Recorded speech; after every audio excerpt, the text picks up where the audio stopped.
அன்பின் இரட்சகர் இயேசு கிறிஸ்துவின் நாமத்தில் வாழ்த்துக்கள். நாளிலே ஆமோஸ் தீர்க்கதரிசியின் புஸ்தகம் 9வது அதிகாரத்தை நாம் கற்றுக்கொள்ளப் போகிறோம். முதல் 10 வசனங்களை மாத்திரம் இந்த நாளிலே நாம் தியானிக்கலாம். நம்மை பாதுகாக்கிற அடைக்கலம் எது அப்படிங்கிற தலைப்பில் இந்த செய்தியை நாம் தெளிவாக கற்றுக்கொள்ள முடியும். இந்த வேத பகுதியை படித்து பார்க்கும்போது வேதத்தில் சங்கீதம் 139 தாவீது சொல்லுகிறார, நான் உம்முடைய கண்களுக்கு மறைவான எங்கேயுமே போக முடியாது அப்படின்னு சொல்கிறார, ஒளித்திருக்க முடியாது என்று சொல்லுகிறார. அதே போல தான் இந்த பகுதியும் கூறப்படுகிறத நம்ம வாசிக்க முடியும். எல்லா இடங்களிலும் இருக்கிற தேவனிடத்திலிருந்து நமக்கு தப்புகிறதற்கு வழியே இல்லை என்கிற காரியத்தை இங்கே ஆமோஸ் வலியுறுத்துகிறதை பார்க்கிறோம். அதாவது இந்த உலகத்தில் ஒன்று அவருடைய செட்டைகளின் மறைவில் வாழணும், இல்லை அப்படின்னு சொன்னால் பாவம் செய்தோன்னு சொன்னால் அவருடைய கரங்களினால் நாம் விழக்கூடிய ஒரு தண்டனையை பெறுவோம். இந்த 2 தான் மனிதர்களுக்கு இந்த உலகத்தில் தேவனிடத்திலிருந்து கிடைக்கக்கூடிய காரியமாக இருக்கிறது. ஒன்று பரிசுத்தமாய் வாழ்ந்தோன்னு சொன்னால் உன்னதமானவருடைய மறைவு, சர்வ வல்லவருடைய நிழல் நமக்கு பாதுகாப்பாக இருக்கும். இல்லை அப்படின்னு சொன்னால் பாதுகாப்பே அற்ற ஒரு சூழ்நிலையின் மத்தியில் தேவனுடைய கரத்திலிருந்து அவரால் வடிவமைக்கப்பட்ட தண்டனைகளை நாம் பெற்றுக்கொள்ளக்கூடியவர்களாக மாறி போவோம் என்கிற கருத்தை முதல் 10 வசனங்களிலே ஆமோஸ் வலியுறுத்துகிறதை பார்க்கிறோம். இங்கேயும் சொல்லுகிறார், பாதாளத்தினுடைய ஆழமோ வானத்தினுடைய உயரமோ மலைகளினுடைய மேற்பகுதி, அதாவது கர்மேலினுடைய கொடுமுடியோ கடலின் அடிப்பகுதியோ சமுத்திரத்தின் ஆழத்தில் போய் என் கண்களுக்கு மறைத்து கொண்டாலும் நம்மை அவரை விட்டு மறைத்து கொள்ளத்தக்க இடமில்லை என்கிறதை இங்கே ஆமோஸ் வலியுறுத்துகிறதை பார்க்கிறோம். தேவன் அடைக்கலமாக இருந்தார்னு சொன்னால் இந்த உலகத்தில் வேறு அடைக்கலங்கள் தேவையில்லை. தேவன் எதிர்த்தார்னா எத்தகைய அடைக்கலங்களும் நம்மை பாதுகாக்க முடியாது என்கிற காரியத்தை சொல்லுகிறார். ஒன்றுமில்லாமல் அனாதைகளாக, ஒடுக்கப்பட்டவர்களாக, ஒதுக்கப்பட்டவர்களாக, சமூக அந்தஸ்து இல்லாதவர்களாக, மூட பழக்கங்கள் முன்னன்பாக மூளைகளை விற்று விக்கிரகங்கள் முன்னும் மனித தேவர்கள் என்று அழைக்கப்படுகிறவர்களுக்கு முன்னாலேயும் அசுத்த ஆவிகளுக்கு முன்பாகவும் விழுந்து கிடந்த நம்மை சுவிசேஷம் ஒரு அருமையான விடுதலையை நமக்கு தந்தது. ஆனால் உயர்த்திய தேவனை மறந்து ஆசீர்வாத உச்சியில் இன்னைக்கு அநேகர் அமர்ந்து கொண்டு உல்லாசம் காண அந்த முயல்கிற தேவனுடைய பிள்ளைகளை, கிறிஸ்தவர்களை தேவனுடைய நியாய தீர்ப்பு சும்மா விடுமோ என்கிற காரியத்தை குறித்து தான் இங்கே ஆமோஸ் விளக்குகிறார். இப்போ தேவனுடைய பாதுகாப்பில் இல்லாமல் பாவம் செய்கிறவங்களை எப்படி தண்டிப்பேன், தேவனுடைய கைகளில் விழுகிறது பயங்கரமாக இருக்குமேன்னு வேதம் சொல்லுதில்ல. அதை இங்கே ஆமோஸ் என்ன சொல்லுகிறார்னா, வசனம் அந்த 1ஆம் வசனத்திலேயே அவர் சொல்லுகிறார், நீ வாசல் நிலைகள் அசையும்படி போதிகையை அடித்து, அப்படின்னா தூண் பில்லருடைய முகட்டு பகுதியை அடித்து அவைகளை அவர்கள் எல்லாருடைய தலையின் மேலும் விழ உடைத்து போடு. ஆண்டவர் இங்கே பலிபீடத்தின் மேல் நிற்கிறதாக இங்கே ஆமோஸ் காண்கிறார். ஆண்டவரை தேவனுடைய பலிபீடத்தில் கடைசி 5வது தரிசனமாக அவர் காண்கிறதை பார்க்கிறோம். அந்த ஆண்டவர் கொடுக்கிற தண்டனை தேவனுடைய கைகளில் விழுகிறது பயங்கரமாக இருக்குமே என்று சொன்னபடினால அவர்களின் நம்பிக்கையாக, அவர்களினுடைய தொழுகை இடமாக சமாரியாவில் இருந்த பலிபீடத்தின் மேலே ஆண்டவர் நிற்கிறார். நின்று கொண்டு அந்த தூண்களை எல்லாம் அவர்கள் மேலேயே இடிஞ்சு விழுந்து அவர்களை அழிக்கும்படியாக உடைத்து போடு என்று சொல்லுகிறார்.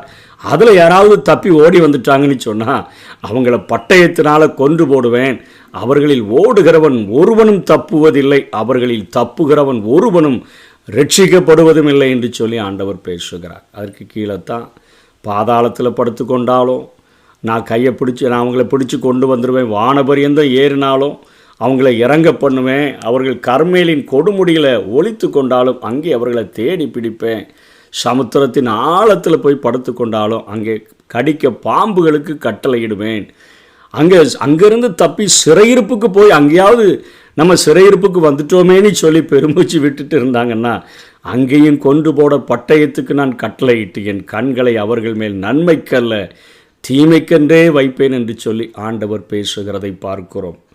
தேவனுடைய பாதுகாப்பில் இருக்கணும்னு சொன்னால் உன்னதமானவருடைய மறைவு, சர்வ வல்லவருடைய நிழல் நமக்கு வேணும்னு சொன்னால் இந்த உலகத்தில் பரிசுத்தமாய் வாழ்கிறதை தவிர, தேவனுக்கு பிரியமாய் வாழ்கிறதை தவிர, வேத வசனத்தின்படி நம்முடைய வாழ்க்கையை அமைத்து அவர் எந்த நிமிஷத்தில் தூக்கு நூலை வைத்து நம்முடைய கிரியைகளை அவர் சரியா இருக்கிறதான்னு பார்த்தா அதில் பரிசுத்தமாக இருந்தோன்னு சொன்னால், நமக்கு பாதுகாப்பு இல்லைன்னு சொன்னால் நிச்சயமாக தேவனுடைய கரங்களினால் நாம் தண்டனையை பெற்றுக்கொள்ளக்கூடியவர்களாக காணப்படுவோம்.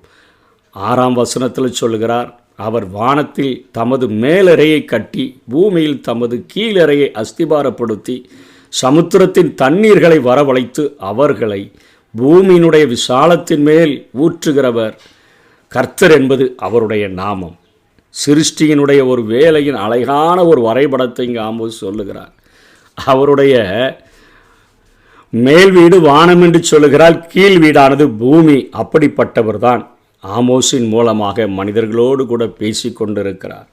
7ஆம் வசனத்தில் இஸ்ரவேல் தேவனுடைய உடன்படிக்கையை முறைத்து அவருடைய கட்டளைகளை காலின் கீழ் போட்டு மிதித்தபடினால அவர்களை பிரதேசத்தாரை போன்று நான் அவர்களை நடத்துவேன் என்று சொல்லுகிறார். இன்றைக்கி உலகத்தில் ஒரு பிள்ளை தன்னுடைய தகப்பனுக்கு பிரியமாக நடந்துச்சுன்னா என்னுடைய மகள் என்று சொல்லி மார்பு தட்டி பெருமையாக சொல்லுவாங்க.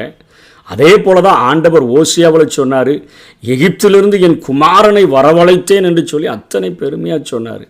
ஆனால் உலக பிரகாரமான தகப்பன்மாரே தன்னுடைய பிள்ளைகள் ஒரு கேடான தவறுகளை செய்து விட்டாங்கன்னு சொன்னால் பொறுக்க முடியாமல், நீ இனிமேல் எனக்கு பிள்ளைகள் இல்லை அப்படின்னு சொல்லி கோபத்தில் சொல்லுகிறது போல, சிலவங்க தலையில் தண்ணீர் கோரி ஊற்றி நான் உன்னை தலக மூழ்கிட்டேன்னு சொல்லுகிறது போலத்தான் இங்கே ஆண்டவர் பேசுகிறதை பார்க்கிறோம். அவர் சொல்லுகிறார், நான் உன்னை கூட்டிகிட்டு வந்தேன், ஆனால் இப்போ எனக்கு நீ எப்படி இருக்கிறார்னா, நீ எனக்கு எத்தியோப்பியரின் புத்திரரை போல இருக்கிற அந்நிய ஜனங்களைப் போல இருக்கிறீர்கள் என்று ஆண்டவர் சொல்லுகிறதை பார்க்கிறோம். உன்னை மட்டுமா நான் எகிப்து தேசத்திலிருந்து அழைச்சி வந்தது மெய்தான். பெலிஸ்தரைகளை கூட நான் கப்பத்தோரில் இருந்தும் சீரியரை கீரிலிருந்தும் நான் கொண்டு வரவில்லையோ என்று சொல்லுகிறார். கிரேத்தா தீவுன்னு சொல்கிறோமே, அந்த கப்தோரில் இருந்து நான் பெலிஸ்தரை அழைச்சிட்டு வந்தேன். நான் கீரில் அவர்கள் சிறையிருப்பில் இருந்த சீரியர்களையும் நான் கொண்டு வந்தேன். அதே போல தான் அந்த அந்நியர்களை நடத்தினது போல தான்ப்பா நானும் உன்னை பாதுகாத்தேன் என்று சொல்லி ஆண்டவர் தன்னுடைய குமாரன் என்று அழைத்த அவர்களை இந்த இடத்தில் அவர் சொல்லுகிறார். அந்நிய புத்திரர்கள், எத்தியோப்பியர்கள் போல தான் நீங்கள் எனக்கு இருக்கிறீங்கன்னு ஆண்டவர் சொல்லுகிறதை பார்க்கிறோம். ஆண்டவருடைய கண்கள் பாவமுள்ள ராஜ்யத்திற்கு, பாவமுள்ள குடும்பத்துக்கு, பாவமுள்ள தனி மனிதனுக்கு விரோதமாகத்தான் வைக்கப்பட்டிருக்கிறது. அதை பூமியின் மேல் இராதபடி அழித்து போடுவேன் அப்படின்னு சொல்லிட்டு, ஆனால் அதில் நிறைய நல்லவங்க இருப்பாங்களே, அவங்கள நான் முற்றிலும் அழிக்க மாட்டேன், யாக்கோபின் வம்சத்தை முழுவதும் அழிக்க மாட்டேன், என்ன செய்து நான் அவர்களை காப்பாற்றுவேன்னு சொல்கிறார்னா, இதோ ஜல்லடையினால் சலித்து அரிக்கிறது போல இஸ்ரவேல் வம்சத்தார் எல்லா ஜாதிகளுக்குள்ளும் சலித்தரிக்கும்படிக்கு நான் கட்டளையிடுவேன். அதில் இப்போ நம்மளே பார்க்குறோம், பாபிலோனுக்கு போனவர்களில் அங்கே தானியேல் இருக்கிறார், சாத்ராக், மேஷாக், ஆபேத்நேகோ, அநேக தேவனுடைய பிள்ளைகள், எஸ்ரா இருக்கிறார்கள், நெகேமியா இருக்கிறார்கள். ஆண்டவர் சொல்கிறார், அவர்கள் அழிக்க விட மாட்டேன். அவர்கள் எங்கே போனாலும் சரி, எந்த தேசத்தில் இருந்தாலும் சரி, எல்லா ஜாதிகளுக்குள்ளும் சலித்து அரிக்கும்படி நான் கட்டளையிடுவேன். நம்ம இப்படி சலித்து அரித்து நல்ல தானியங்களை வெளியே பிரிக்கிறோமோ அதே போல் நான் பிரிப்பேன். ஒரு கோதுமை மணியும் தரையில் விழுவதில்லை, தீங்கி எங்களை அணுகுவதில்லை, எங்களுக்கு நேரிடுகிறதில்லைன்னு சொல்லுகிற பாவிகளை எல்லாரையும் நான் பட்டயத்தினால் சாக பண்ணுவேன் என்று சொல்லுகிறார். நம்மை பாதுகாக்கிற அடைக்கலம் அது இந்த உலகத்தில் உன்னதமானவருடைய மறைவு, சர்வ வல்லவருடைய நிழல். நம்ம பக்கத்தில் 1000 பேர் விழுந்தாலும், நம்முடைய பக்கத்தில் 10,000 பேர் விழுந்தாலும், நம்முடைய கண்களால் மாத்திரம்தான் நம்ம அதை காணுவோம். நம்முடைய பாதங்கள் கல்லில் இடராதபடிக்கு தன்னுடைய கரங்களில் ஏந்தி கொண்டு போகும்படியாக தம்முடைய தூதர்களுக்கு கட்டளையிடுகிற ஒரு ஆண்டவர் நம்ம இந்த நாளிலும் அழைக்கிறார். இந்த உலகத்தில் என்னுடைய பாதுகாப்பை தவிர இந்த உலகத்தில் உனக்கு ஒரு மிகப்பெரிய பாதுகாப்பு இருக்க போகிறதே இல்லை. அதற்கு தேவை நீ ஒரு கோதுமை மணியை போல நீ இருக்கணும், ஒரு தானியமாக இருக்கணும், பரிசுத்தமாக வாழணும். நீ ஒரு பதரை போல இருந்தான்னு சொன்னால் நான் சல்லரித்து உன்னை நான் சல்லடையினால் சல்லரிக்கிறது போல் அரித்து கோதுமையை பிரிச்சுட்டு பதறையோ அக்கினியினால் சுட்டரிக்கிறதற்கு நான் ஒப்பு கொடுத்துருவேன். என்னுடைய பாதுகாப்புக்கு வந்துவிடு என்று சொல்லி அன்போடு கூட அழைக்கிற இந்த கிருபை நாட்கள் அழைக்கிற ஆண்டவருடைய சத்தத்தை கேட்டு அவருக்கு நம்மை ஒப்பு கொடுப்போம். கர்த்தர் தாமே நம்மை ஆசீர்வதிப்பாராக. ஆமென். நான் நிற்கும் பூமி நிலை குலைந்து அழிந்தாலும் என் நம்பிக்கையின் அஸ்திவாரம் அசைந்தாலும், நான் நிற்கும் பூமி நிலை குலைந்து அழிந்தாலும் என் நம்பிக்கையின் அஸ்திவாரம் அசைந்தாலும், நான் நம்புவதற்கு ஒன்றும் இல்லை என்றாலும் நம்புவேன் என்னை ஒருவரை.